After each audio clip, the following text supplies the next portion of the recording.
Today we're going to be reading A Weekend with Wendell by Kevin Henkes.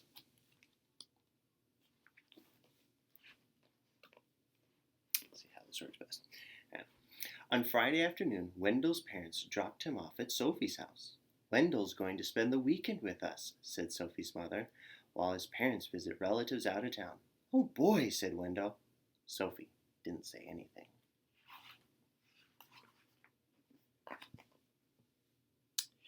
After a snack, Sophie helped Wendell carry his sleeping bag and suitcase upstairs. "Well, what are we going to do now?" asked Wendell. "Do you have any toys?" Sophie pointed to her toy chest. "Is that all you've got?" Wendell said. "I've got 1,000,000 times more than that. What else is there to do around here?" "We could play house," said Sophie. "Only if I can make the rules," said Wendell. So they played house, and Wendell made the rules. He was the father, the mother, and the 5 children. Sophie was the dog. They played hospital. Wendell was the doctor, the nurse, and the patient. Sophie was the desk clerk. When they pretended they worked at the bakery, Wendell was the baker and Sophie was a sweet roll.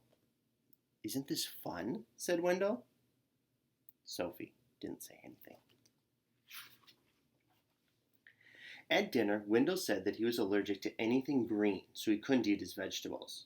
And then, when Sophie wasn't looking, he scooped the whipped cream off of her dessert. "When is Wendell leaving?" whispered Sophie. "Soon," said her mother. "Soon," said her father.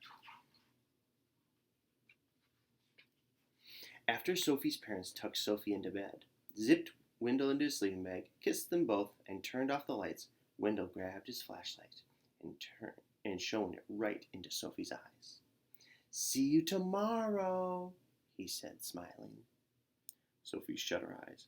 "I can't wait for Wendell to go home," she said to herself.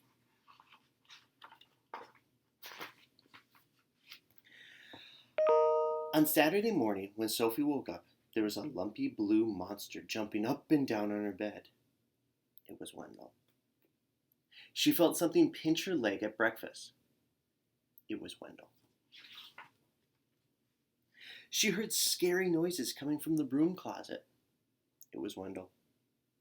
Wendell used Sophie's crayons and left them on the porch, so they all melted.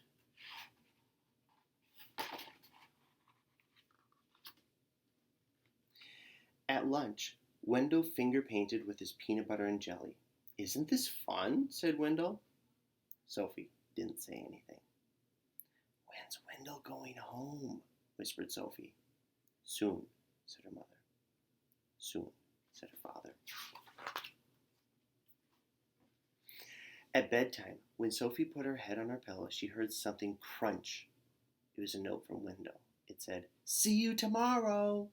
Sophie shut her eyes. "I can't wait for Wendell to go home," she said to herself.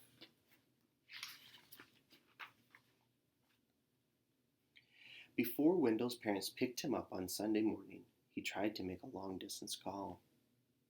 And he wrote his name on the bathroom mirror with toothpaste. And he gave Sophie a new hairdo with shaving cream. "Want to go outside with me to help me wash this off?" asked Sophie. "We could play firefighter." "Oh boy," said Wendell. So they played firefighter. And Sophie made all of the rules. She was the fire chief. Wendell was the burning building. "Isn't this fun?" said Sophie. Wendell didn't say anything. "Do I get to be the fire chief?" asked Wendell. Maybe," said Sophie.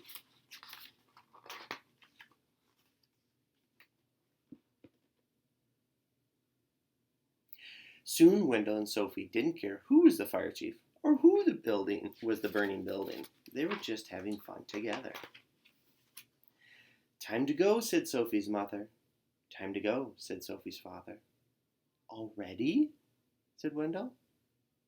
"Already?" said Sophie. "When is Wendell coming back?" asked Sophie.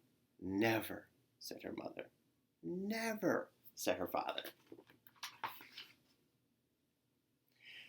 That afternoon, When Wendell unpacked his suitcase, he heard something crunch.